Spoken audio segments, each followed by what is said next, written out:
자, 2025년 시장. 정말 큰 변화가 예상되는데요. 이 판도를 뒤흔들 세 가지 거대한 힘이 있습니다. 그리고 그 속에서 우리는 어떤 전략을 짜야 할까요? 오늘 그 비밀을 하나하나 파헤쳐 보겠습니다.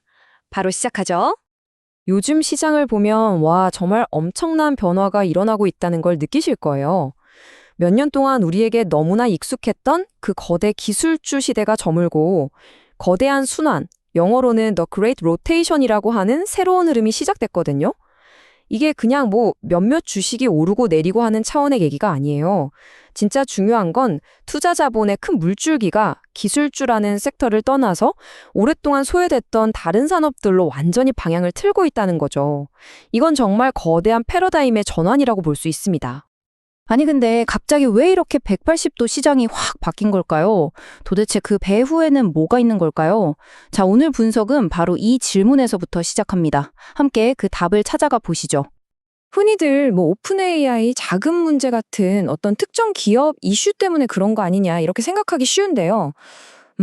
근데 그건 정말 숲을 못 보고 나무만 보는 격이에요. 진짜 핵심은 돈이 특정 기술주가 아니라 기술주 섹터 전체를 떠나고 있다는 사실입니다. 그리고 이 거대한 움직임을 만들어내는 진짜 주동자들, 바로 미국 연준 그리고 일본과 중국이라는 세 개의 거대한 힘이 뒤에 버티고 있는 거죠. 자, 그럼 지금부터 시장을 움직이는 이 세 가지 힘이 도대체 뭔지 하나씩 자세히 들여다보겠습니다. 근데 여기서 진짜 중요한 포인트는요. 이 힘들이 그냥 각자 움직이는 게 아니라 서로 막 부딪히고 있다는 거예요. 그러다 보니까 시장의 불확실성이 엄청나게 커지는 거죠. 첫 번째 시나리오는 생각만 해도 좀 아찔한데 바로 기술주 대폭락입니다. 여러분, S&P 500에서 기술주가 차지하는 비중이 30%가 넘어요. 만약 이 거대한 기술주 섹터가 무너진다면 상상해 보세요. 그 충격이 과연 주식시장에서만 끝날까요? 절대 아니죠. 투자 심리가 순식간에 얼어붙고 그 여파는 결국 우리 실물 경제까지 덮쳐서 경기 침체로 이어질 수 있다는 겁니다. 그러면 이 시나리오가 정말 현실이 될지 우리가 뭘 보고 판단해야 할까요? 크게 세 가지를 지켜봐야 합니다. 우선 새로 임명될 연준 의장이 누구냐? 이게 중요해요. 만약에 매파적인, 그러니까 긴축을 선호하는 인물이 온다면 기술주에는 당연히 악재겠죠. 그리고 두 번째는 물가 지표. 다행히 최근에 캐나다 물가가 좀 안정되는 모습을 보여서 이 부분에 대한 걱정은 살짝 줄었어요. 마지막으로 볼 건 연준이 돈을 얼마나 푸느냐, 즉 유동성 공급 규모인데 솔직히 지금 월 400억 달러로는 이 거대한 시장을 떠받치기엔 좀 역부족이라는 평가가 많습니다. 두 번째 시나리오는 무대가 완전히 바뀝니다. 바로 일본이에요. 일본발 쇼크 시나리오인데요. 자, 만약에 일본이 금리를 올리면 어떻게 될까요? 한번 생각해 보세요. 일본 투자자들 입장에서는 갑자기 자국 채권이 엄청 매력적으로 보이겠죠? 그럼 어떻게 하겠어요? 당연히 갖고 있던 미국 채권을 팔아서 일본 채권을 사려고 할 겁니다. 그럼 미국 채권 가격은 떨어지고 금리는 치솟겠죠. 이렇게 미국 장기 금리가 급등하면 금리에 가장 민감한 기술주들은 정말 치명타를 입게 되는 겁니다. 그럼 이 일본발 쇼크가 진짜 오고 있는지 우리가 어떻게 딱 알아챌 수 있을까요? 아주 결정적인 신호가 하나 있습니다. 잘 들어보세요. 일본은행이 통화정책을 딱 발표하는 그 순간 미국 주식시장도 떨어지는데 동시에 미국 10년물 채권 금리는 오히려 치솟는 현상이 나타난다? 바로 그게 일본발 쇼크가 시작됐다는 아주 강력한 시그널입니다. 이건 꼭 기억해 두셔야 해요. 자, 마지막 세 번째 시나리오는 앞에 두 개와는 분위기가 완전히 다릅니다. 오히려 긍정적인 시나리오, 바로 원자재의 귀환입니다. 이건 뭐냐면요. 연준의 정책 방향이 기술주가 아니라 원자재나 가치주 같은 소위 단기 듀레이션 자산에 유리하게 작용하는 거예요. 아, 이제 경기가 다시 살아나겠구나 하는 기대감이 커지면서 이런 경기 민감주들이 시장을 이끌고 올라가는 새로운 강세장이 열리는 거죠. 이걸 전문용어로 리플레이션 트레이드라고 합니다. 그런데 이 세 번째 시나리오 그냥 희망회로가 아니라 꽤 흥미로운 근거가 있습니다. 지금 데이터를 보면 좀 이상한 점이 발견돼요. 경제활동의 바로미터라고 불리는 다우 운송지수는 분명히 오르고 있거든요. 이건 경제가 좋다는 신호잖아요. 근데 반대로 경제가 나빠지면 떨어지는 유가는 오히려 계속 내리고 있어요. 뭔가 서로 말이 안 맞죠? 이 데이터의 모순, 이게 뭘 의미하냐면 어쩌면 우리가 지금 걱정하는 경제 침체에 대한 우려가 좀 과장된 것일 수도 있다는 아주 중요한 단서가 될 수 있다는 겁니다. 자, 이제 지금까지의 이야기들을 하나로 묶어줄 마지막 퍼즐 조각을 맞춰볼 시간입니다.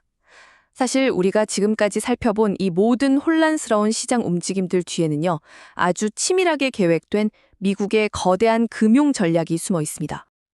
이 전략은 굉장히 정교한 4단계로 설계되어 있어요. 한번 따라와 보세요.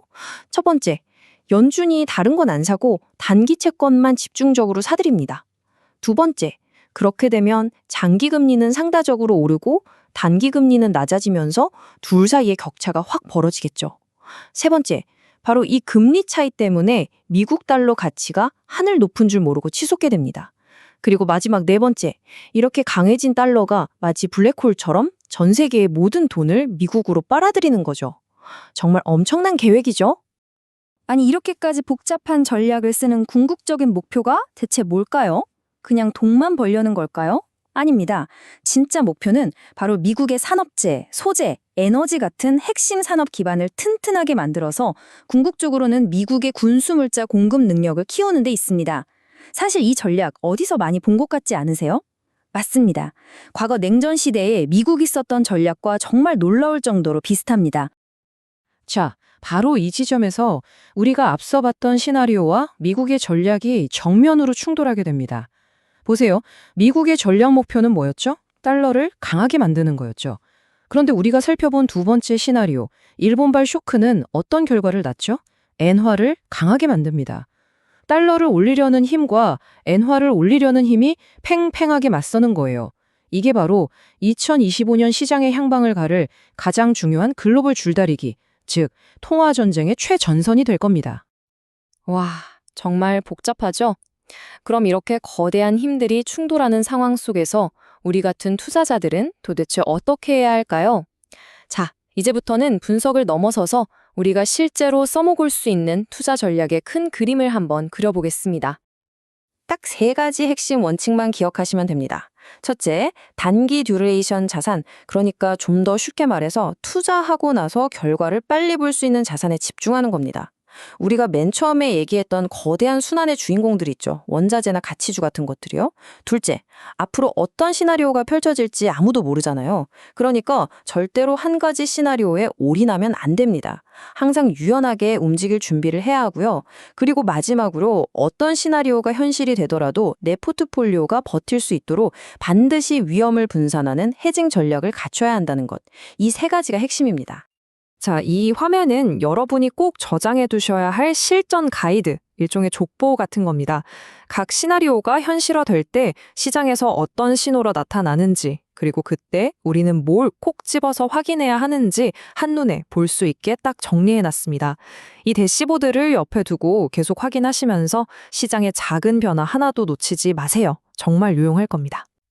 네, 2025년 시장은 이렇게 여러 거대한 힘들이 정면으로 맞부딪히는 정말 한 치 앞을 내다보기 힘든 시장이 될 겁니다.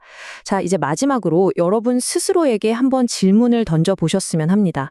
과연 나의 투자 전략은 이런 거대한 충격 앞에서 유연하게 휘어질 준비가 되어 있는가? 아니면 힘없이 툭 부러져 버릴 운명인가? 결국 준비된 사람만이 이 혼돈 속에서 새로운 기회를 잡을 수 있을 겁니다.